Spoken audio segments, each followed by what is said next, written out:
There is an absolute ruckus going on in South Africa's government right now because the DA Minister of Communications and Digital Technologies, Malatsi, has put forward kind of like an order, which he says he can do, an order to bend the BEE and transformation rules that govern South Africa's communications sector to allow Starlink, Elon Musk's internet company, into South Africa.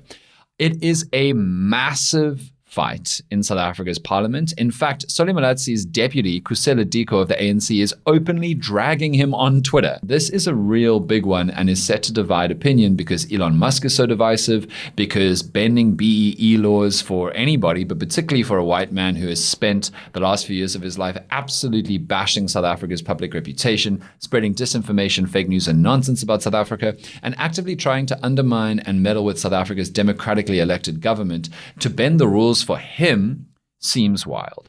But there are also many case studies in more than a dozen African countries. There's a lot of evidence to suggest that Starlink could be really, really good for everyday South Africans. So this is something that everyone seems to have strong opinions about because it's Elon and it's South Africa and it's BEE and it's the internet. So the WhatsApp line is there for you, 0607 613 436. Let's start with the basics. South Africa is a country where millions of people don't have reliable, stable access to the internet, particularly in rural areas and peri-urban areas. South Africa is a country where millions more people can't use the internet as much as they want because our data costs are so high. Even compared to the rest of the world relative to purchasing power of our currency, it is so expensive. And no one has probably been able to explain to us why they are allowed to be that.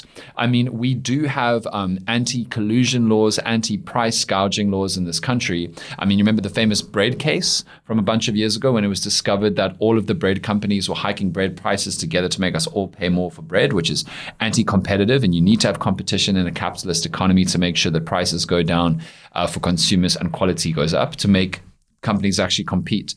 But it feels like the major telecoms companies in this country, I've got no evidence to suggest that they're colluding to fix prices high and to raise the cost of data. But why hasn't competition driven it cheaper? Genuinely, why hasn't it? And I can only imagine how much money the telecoms company put into lobbying government to look after their status in the industry. I mean, BC Jonas, amongst many politicians and ANC deployees, is in high positions in the telecom sector. So South Africa suffers very, very high internet costs and for many people, unreliable to no internet access. Now, what is Starlink? Starlink is Elon Musk's internet company that largely distributes connection over satellites and has been used in many countries in the world so far, where people are in far-flung areas who struggle to get reliable telecoms connectivity from the telecommunications companies in that country. And Starlink has provided for a lot of people in those areas to get internet connection. One example is Ukraine. There are a lot of other countries in the world. As I said, over a dozen in Africa already have Starlink. And Starlink, you do need to buy some hardware to get distribution packs and the rest. But it does seem to have increased internet access for a lot of people in places like Nigeria and places like Kenya. And the Kenya example is super interesting because in Kenya, amongst other places, Starlink's arrival has overhauled the industry, caused costs to go down, the internet companies to charge less to try and attract consumers, and quality to go up. In fact, Safaricom, which is an internet service provider in Kenya, once Starlink entered the market, dropped their prices and increased their internet speeds. And that is a perfect example of how capitalistic competition in markets can, if handled properly, cause market disruptions, which leads to better products being sold for cheaper to consumers. It's objectively good. And so when we apply the potential of Starlink to South Africa, looks like it could be pretty good. Looks like Starlink could provide internet access to a lot more people, much cheaper, and drive our other telecoms companies to drop their rates for customers and to improve the qualities of their service. So that's kind of the way up at the moment. Now, we've spoken a lot on this show about why Starlink isn't already here. Elon Musk has been doing a world tour, even just last week again, saying that Starlink can't operate in South Africa because Elon Musk is not black. He has said that over and over again. Surprise, surprise, it's bullshit. The truth is that Starlink, if it came into South Africa, would be subject to the same rules and regulations as all the telecoms companies that are already here, which is that you have to have your company be 30% black owned. Not your primary owner and CEO be black, but you need to be 30% black owned to meet transformation targets, to try and overhaul South Africa and make it more just, equitable, and fair. But Elon Musk continues to lie to the world about why Starlink is not here already. The simple truth is that Starlink doesn't meet South Africa's regulations, and South Africa has consistently said, hey, Starlink, if you just tweaked your ownership model to be 30% black owned at least, then you can operate here. That'd be totally fine. We're not prejudicing you. We're not like specifically targeting you or giving you a rough ride. All of the telecoms companies in this country already do that. And I have to say, it feels like a good thing for something as important as telecommunications to be at least 30% black owned, to have at least 30% of black owners in the room, considering that South Africa is such a stratified place based on race. And the fact that we need to have as many black people as possible in positions of power as quickly as possible, so the perspectives of black people and black lived experience can be present in the rooms of decision makers making decisions about something as basic and crucial as whether or not you have internet connection. Because remember, in a lot of places in the world, having a connection to the internet is considered a human right. It's so important. It's such a competitive, vital thing to be able to use the internet and to use all of the benefits of the internet. So that's the way up at the moment. Solly Malatsi of the DA, the Communications Minister and Digital Technologies Minister, has now tabled a proposal in Parliament where he thinks he's got the power to basically create an exception to this. Eric, you'll have to help me on this. The idea is that we let Starlink in, even though they're not 30% black owned, if they do some kind of other equity contribution to making South Africa better and transforming it. Is that right? Yeah, so I think this is where it gets interesting because they're technically called EEIPs, which are equity equivalent investment programs. And basically this is, it's been around for a long time. It is part of, the overall BEE framework. So it's not like a separate thing, it's within that. And basically as of this morning, News 24 has reported on other companies that have made use of this in the past. So for example, Microsoft, Ford, Amazon, Samsung, IBM as well, right? And so basically what would happen is that, and I'm just going to quote directly from the article here. In sectors where EEIPs have been recognized, companies can either choose to sell 30% of their company to historically disadvantaged groups as a means to comply with transformation requirements, or apply for an EEIP deal, which usually requires investments equal to 30% of the value of the company's local operations in programs similar like the above. Okay. And so I think what this new policy might do is allow telecommunications service providers to be a part of that EEIP system. Right. Yeah. Okay, which is super interesting. Firstly, we already know that big telecoms companies in South Africa are studying this proposal because they're going to try and take it to court, because they're going to say, well, we've complied with all these rules and regulations and not been given the option to do a 30% equal to the value of local operations, like Eric just said. We weren't given that option. We worked with it. And now, as much as Solly Malatsi can claim that it's not just for Starlink, anybody else from around the world will be able to do it too.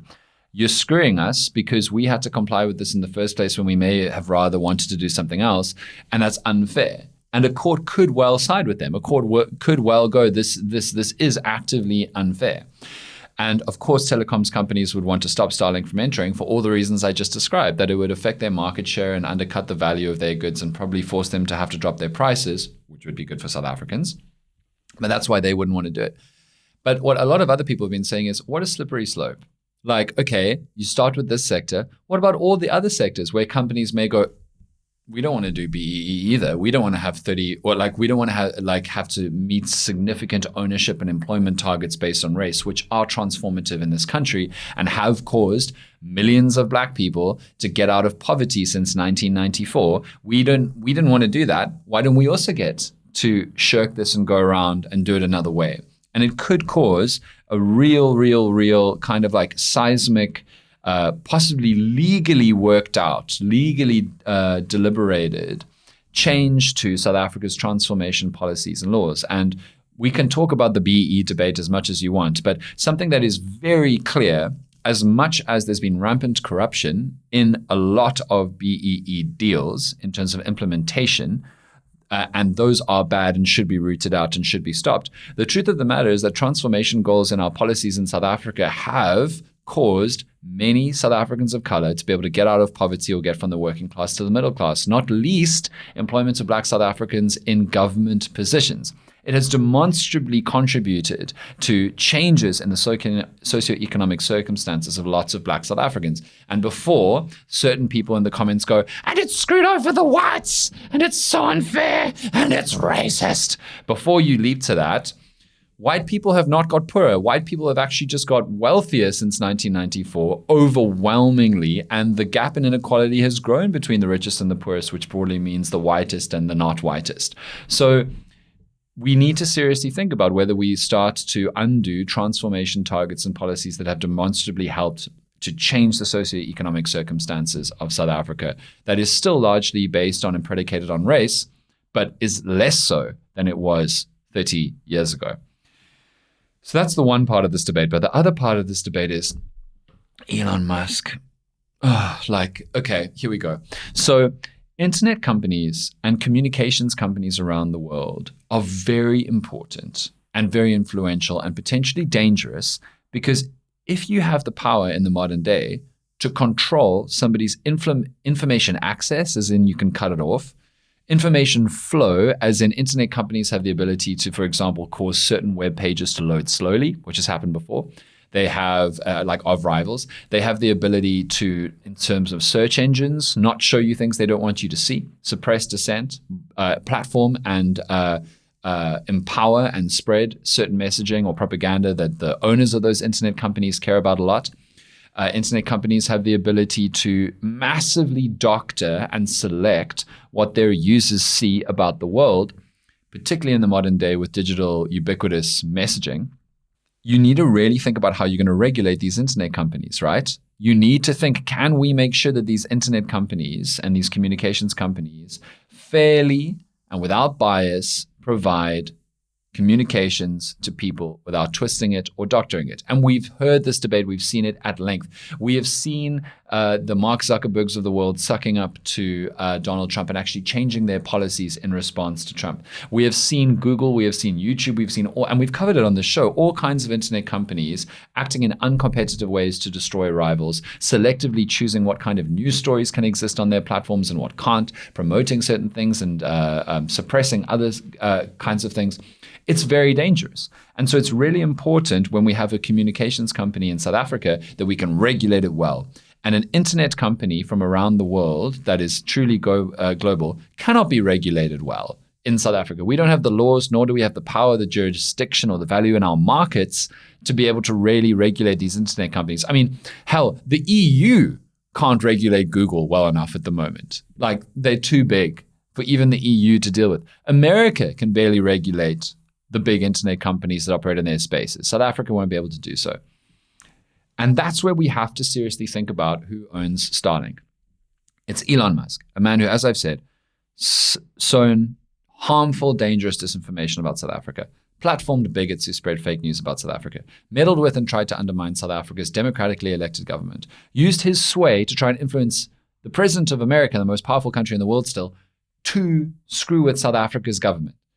He is not a good person to give sway over this country and the ability to influence something as basic as whether or not people are getting internet and what they are seeing on that internet that is being provided. Now, you might be thinking, but Dan, Starlink is a separate company to Elon Musk. They just want to provide internet.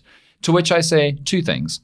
2 months ago, Elon Musk threatened to cut Starlink access in Ukraine when he was having a squabble with some Polish ministers. He said that if Starlink were to be turned off in Ukraine, then the Ukrainian army's attempts to resist Russia would collapse because the Ukrainian army relies on Starlink. Now, that is insane, that he has the power to destroy a country's ability to protect itself from a foreign invader. That's insane. It's even more insane that he openly said that and he threatened that. Now, in the end, he stood down from that position under some pressure from some big world leaders, but that is what he is capable of doing, and that's already how he thinks, and that's already the power that he knows that he has. But secondly, as we covered on this show, Just a few weeks ago, he used one of his companies to try and meddle with and damage South Africa. Just a few weeks ago, he and his his AI chatbot company, XAI, that runs Grok, which is the ChatGPT style chatbot that works on the dark place formerly known as Twitter, somebody with unauthorized access but the ability at 3 a.m. to go into the programming and design of a chatbot and meddle with the algorithm, went in and caused Grok to start spreading lies, disinformation, and conspiracy theories about white genocide and farm murders in South Africa in response to questions from people on Twitter that were not about that.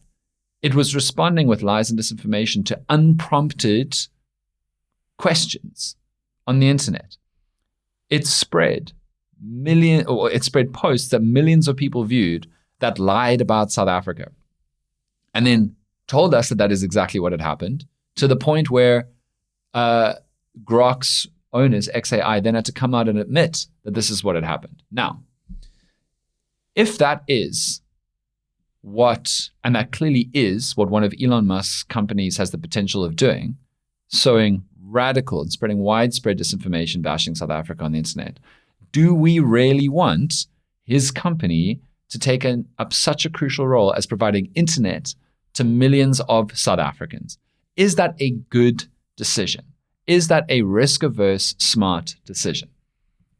I think you know how I feel, but it's up to you and how you feel. You can let us know on the WhatsApp line, 0607613436.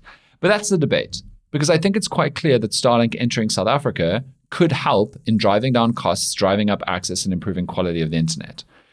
Is it a good idea to change our BEE policies for that? That's up for you to decide. But is it a good idea to let somebody like Elon Musk and his company come into South Africa? It's a whole different, separate, and equally important debate. It's interesting though, because I want to think of the debate as more than just about Starlink. I want to because if we're talking about digital communications companies and things being allowed under the EEIP program and all that kind of stuff as well, it's not necessarily that it's just Starlink, right? Back when Department of Trade, Industry and Competition, they wanted to see, let me put it this way, how much value would be transferred to black hands based on an ownership structure and an EEIP structure when it came to Samsung, IBM, and Microsoft. Huh. And they found basically that 60%, at least according to this article, 60% more value was forecast to enter black hands from an EEIP structure rather than an ownership structure. Because what seems to often happen is that the value of the company is, imagine the value of Starlink, right? And now you want to buy into that. That's a lot of money. And often what happens is there's interest rates involved and there's loans from the company itself, which means you're only getting partial shares, and then there's an interest rate on that and all that stuff over time, which means the value is often less than if they had to just equity investment. Sell 30% of the company That's immediately. Fascinating. So I think that there is a pro and con when it comes to investment into South Africa as a whole. Sure. But I hear all your concerns, obviously, on Starlink specifically. Yeah, so interesting. I genuinely can't wait to hear what people are going to say on the WhatsApp line. I think this is really a massive and sprawling and important debate.